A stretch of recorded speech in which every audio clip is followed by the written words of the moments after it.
Class computer science के अंदर ये लेक्चर नंबर हमारा 3 है और हम चैप्टर फंक्शंस को चेकआउट कर रहे थे कि फंक्शन क्या क्या है। आज हम फंक्शन के अंदर जो इम्पोर्टेंट शॉर्ट क्वेश्चंस हैं उसके बारे में बात करेंगे कि वो शॉर्ट क्वेश्चन क्या है और इसके आंसर क्या क्या है। सबसे पहला जो क्वेश्चन है वो है what is the purpose of function parameters, कि जो फंक्शन पैरामीटर हैं ये बेसिकली उनका मकसद क्या है। जो सबसे पहले हमें ये पता होना चाहिए कि पैरामीटर्स क्या होते हैं। बेसिकली पैरामीटर्स वैल्यूज़ होती हैं जो कि हम क्या करते हैं, फंक्शन को पास करते हैं। बेसिकली दो तरह के पैरामीटर्स होते हैं, एक आपके एक्चुअल पैरामीटर और एक आपके डमी पैरामीटर्स। डमी पैरामीटर्स वो तमाम के तमाम पैरामीटर जो फंक्शन की डेफिनेशन के दौरान हम लिखते हैं उनको हम क्या बोलते हैं, ये डमी पैरामीटर्स हैं। और वो पैरामीटर्स जो कि हम वाइड मेन के अंदर फंक्शन को पास करते हैं, यानी कि एक्चुअल जो वैल्यूज़ या वेरिएबल पास करते हैं उसको हम बोलते हैं एक्चुअल पैरामीटर्स।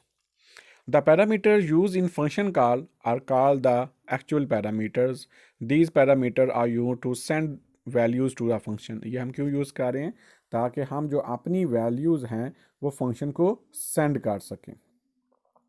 और जो आपके फॉर्मल या डमी पैरामीटर्स होते हैं वो जब हम फंक्शन को डिक्लेयर कर रहे होते हैं उस वक्त असाइन किए जाते हैं। और ये ऐसे पैरामीटर्स होते हैं ये वाले जो कि वैल्यू रिसीव करते हैं जब आप किसी भी फंक्शन को कॉल करते हो। यानी कि अगर मैंने एक फंक्शन बनाया वाइड गेट का, इंटीजर ए किया, अब ये मैंने क्या किया कि मैंने जो इंटीजर ए है ये फंक्शन डेफिनेशन में, फंक्शन डिक्लेरेशन में लिख रहा हूँ, तो ये क्या हुआ, मेरा फॉर्मल पैरामीटर हुआ, यानी कि मेरा ये क्या हुआ, डमी पैरामीटर हुआ। और जब मैं इस फंक्शन को वाइड मेन के अंदर कॉल करूँगा और ओरिजिनल पैरामीटर दूंगा तो वो क्या हो जाएगा, एक्चुअल पैरामीटर हो जाएगा। तो बेसिकली फंक्शन पैरामीटर्स का मेन एम क्या होता है कि ये अपनी वैल्यूज़ जो फंक्शन को सेंड करने के लिए हम यूज़ कर रहे होते हैं। नेक्स्ट क्वेश्चन है how many value can a function return using return keyword, कि एक फंक्शन रिटर्न कीवर्ड की मदद से कितनी वैल्यूज़ आपको रिटर्न कर सकता है। तो हमेशा ये बात याद रखिएगा कि एक function at a time return keyword को यूज़ करते हुए सिर्फ और सिर्फ एक ही वैल्यू जो है वो रिटर्न कर सकता है। और जब हम फंक्शन को डिफाइन करते हैं या फंक्शन को डिक्लेयर करते हैं तो उस फंक्शन की हम रिटर्न टाइप लिखते हैं। जो फंक्शन की रिटर्न टाइप होगी वही फंक्शन उसी टाइप की वैल्यू फंक्शन रिटर्न करेगा।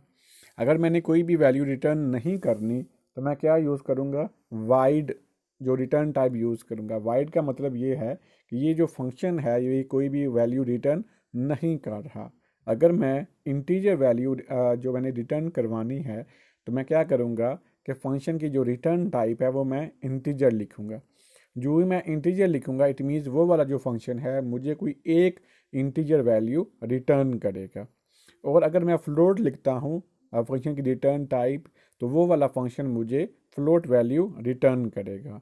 और हमेशा हमेशा ये बात याद रखिएगा कि जब भी फंक्शन ने कोई भी वैल्यू रिटर्न करनी है या आपने उससे वैल्यू रिटर्न करवानी है तो आपने RETURN रिटर्न कीवर्ड यूज़ करोगे। अगर आप लोग रिटर्न कीवर्ड यूज़ नहीं करते तो वो वाला फंक्शन कोई भी वैल्यू रिटर्न नहीं करेगा। अब देखें कि यहाँ पे सिंपल मैंने एक फंक्शन बनाया वाइड 8 का। अब यहाँ पे अगर मैं दो वेरिएबल लेता हूँ, इंटीजर ए और इंटीजर बी, अब रिटर्न क्या कर रहा है, A+B। अब देखें कि यहाँ पे मैं मिस्टेक कर रहा हूँ, ये इसलिए कि आपको समझाने के लिए कि यहाँ पे जो वाइड है वो क्या है, वो फंक्शन की रिटर्न टाइप है, लेकिन नीचे वो क्या कर रहा है, रिटर्न कर रहा है। तो ये फंक्शन जो है कोई भी वैल्यू रिटर्न नहीं करेगा बल्कि एरर देगा। क्यों? क्योंकि आप ऊपर फंक्शन की जो डेफिनेशन है उसमें फंक्शन की जो रिटर्न टाइप है वो वाइड लिख रहे हो, लेकिन अंदर उसके रिटर्न की मदद से ए प्लस बी रिटर्न कर रहे हो तो यहाँ पे ये एरर आएगा, बोलेगा कि आप लोगों ने ऊपर रिटर्न जो है वाइड फंक्शन की जो रिटर्न टाइप है वो वाइड रखी हुई है, लेकिन नीचे डेफिनेशन के अंदर रिटर्न कीवर्ड किसको यूज़ करते हुए वैल्यू रिटर्न करवा रहे हो। तो इस तरह ये क्या हो जाएगा कि एरर क्रिएट करेगा। अगर आपने इस एरर से बचना है तो आप लोग क्या करोगे, वाइड की जगह इंटीजर लिखोगे और then integer a is equal to 20, integer b is equal to b is equal to 12 and return comma को भी रिमूव करोगे, a प्लस b लिखोगे, यानी कि आपने कोई भी फुल स्टॉप कोई भी कामा यहाँ पे प्लेस नहीं करना, सिंपल आपने रिटर्न लिखना है, देन a लिखो या a प्लस b लिखो या b लिखो, वो वैल्यू क्या कर देगा, रिटर्न कर देगा। होप सो ये वाला जो कंसेप्ट है आप लोगों को क्लियर हो चुका होगा। नेक्स्ट क्वेश्चन की तरफ मूव करते हैं। कहते हैं list any 3 advantage of function.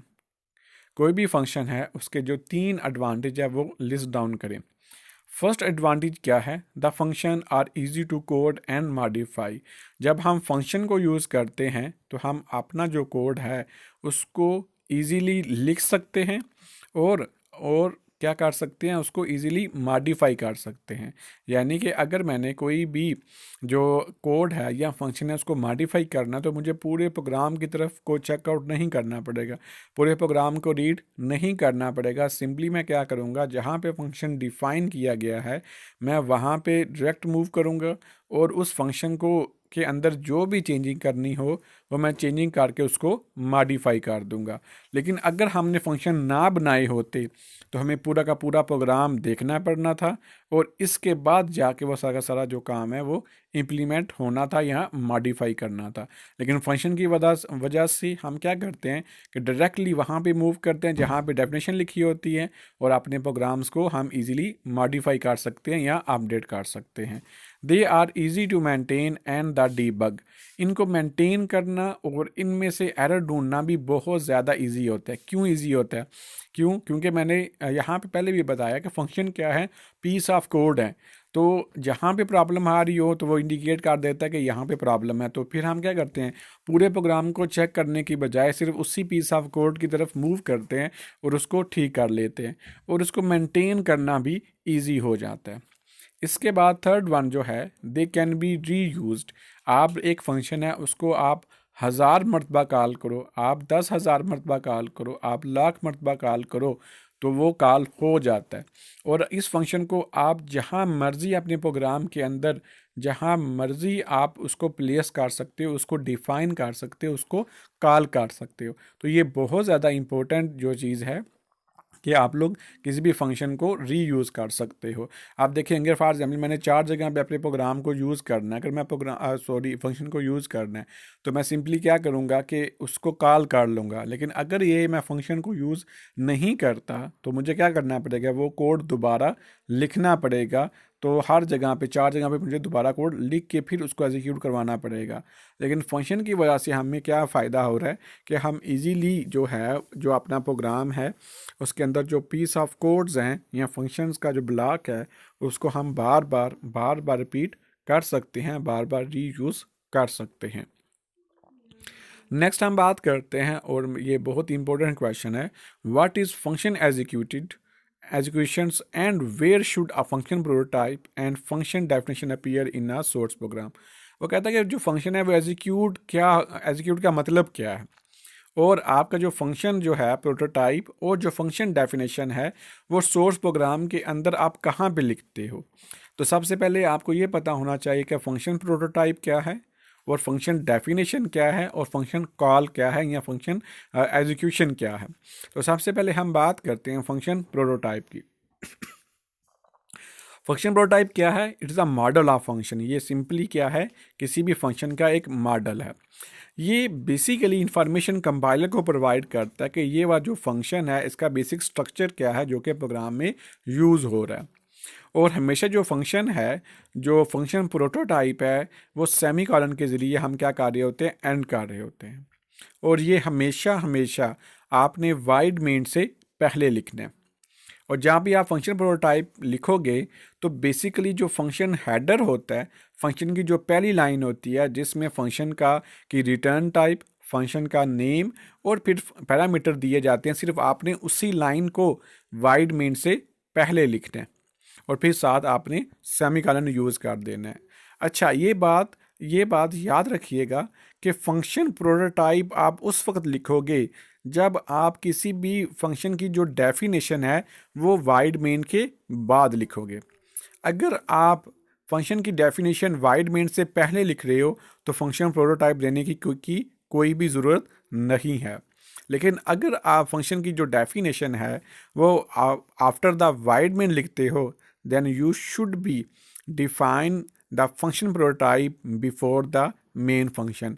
यानी कि फिर आपको मेन फंक्शन से पहले जो फंक्शन की जो प्रोटोटाइप है, यानी कि फंक्शन की जो मॉडल है, फंक्शन का जो हेडर है, फंक्शन की जो रिटर्न टाइप, फंक्शन का नेम और पैरामीटर जो हैं वो आपको मेंशन करना पड़ेंगे। नेक्स्ट हम बात करते हैं फंक्शन डेफिनेशन के ऊपर। The set of statement that explain what a function does is called the function definition. वो सेट ऑफ स्टेटमेंट जो कि एग्जीक्यूट होंगी जब आप फंक्शन को कॉल करोगे, तो वो सेट ऑफ स्टेटमेंट क्या होती हैं? फंक्शन डेफिनेशन होती हैं। और जो फंक्शन की जो डेफिनेशन है बेटा, वो आप बिफोर मेन फंक्शन से पहले भी लिख सकते हो, आफ्टर द मेन फंक्शन भी लिख सकते हो, और जो आपकी जो सेपरेट फाइल है आप एक अलग से फाइल बना के उसके अंदर भी फंक्शन की डेफिनेशन लिख सकते हैं। ये आपकी अपनी चॉइस है कि आप लोग कहाँ पे उसको इम्प्लीमेंट करना चाह रही हो, कहाँ पे उसको राइट डाउन करना चाह रही हो। यहाँ पे भी मैंने पहले जो बात बताई है कि अगर फंक्शन की जो डेफिनेशन है, अगर आप आफ्टर द मेन फंक्शन लिखते हो देन आपको function prototype before the main function देना पड़ेगी। अगर आप पहले ही फंक्शन की डेफिनेशन मेन से पहले लिख देते हो देन आपको फंक्शन प्रोटोटाइप देने की कोई भी ज़रूरत नहीं है। नेक्स्ट हम बात करते हैं फंक्शन कॉल क्या होता है। बेसिकली वो एक ऐसी स्टेटमेंट जो कि फंक्शन को एक्टिवेट करे, उसको हम क्या बोलते हैं? Function call. और फंक्शन जो है वो कैसे कॉल किया जाता है? वो उसके नेम के साथ कॉल किया जाता है। अगर उसके पैरामीटर्स फंक्शन डेफिनेशन में डिफाइन किए गए हैं तो आपको जब फंक्शन कॉल करोगे वाइड मेन के अंदर तो आपको वहाँ पे पैरामीटर्स देने पड़ेंगे। अगर एक से ज़्यादा पैरामीटर आपने यूज़ किए हुए हैं तो आप लोग कामा को यूज़ करके वहाँ पे पैरामीटर्स इंप्लीमेंट करते जाओगे। अगर कोई भी पैरामीटर नहीं दिया गया तो आप सिंपली एम्प्टी जो पेरेंथीसिस है, एम्प्टी ब्रैकेट्स हैं, वो आप लोग यूज़ करो और देन अपने फंक्शन को कॉल कर लो। और यहाँ पे ये बात याद रखिएगा कि जब आप फंक्शन कॉल करते हो तो वो आपका वो प्रोग्राम रन होता है, तो जो ही फंक्शन कॉल की तरफ कंट्रोलर आता है तो उसको एग्जीक्यूट करता है, और जब एग्जीक्यूट करता है तो इट मीन्स कि वो फंक्शन एग्जीक्यूट होना शुरू हो जाता है। और इस तरह उसके अंदर जितनी भी स्टेटमेंट आपने लिखी हुई हैं वो रन होना शुरू हो जाएंगी। वो स्पेसिफिक जो टास्क है जो कि आपने उसके अंदर डिफाइन किया गया है वो इम्प्लीमेंट होना शुरू हो जाएगा। चलिए एग्जाम्पल के साथ मैं आपको बताता हूँ कि फंक्शन डेफिनेशन क्या है, फंक्शन प्रोटोटाइप क्या है और फंक्शन कॉल क्या है। सबसे पहले आप क्या करोगे कि अपनी जो हेडर फाइल्स हैं वो आप लोगों ने लिखनी है। देन आप वाइड मेन जो मेन फंक्शन है वो लिखोगे। अब यहाँ पे जो मैं फंक्शन की डेफिनेशन है वो आफ्टर द मेन फंक्शन दे रहा हूँ, तो फिर मैंने यहाँ पे wide show print F hello word मैंने लिख दिया है, एक फंक्शन डिफाइन किया, सिंपली उसके अंदर एक स्टेटमेंट हेलो वर्ड को मैंने शो करवा दिया हुआ। अब चूंकि मैं इस फंक्शन को आफ्टर द मेन फंक्शन लिख रहा हूँ तो इसके फंक्शन प्रोटोटाइप मुझे क्या करनी पड़ेगी? वाइड मेन से पहली देनी पड़ेगी।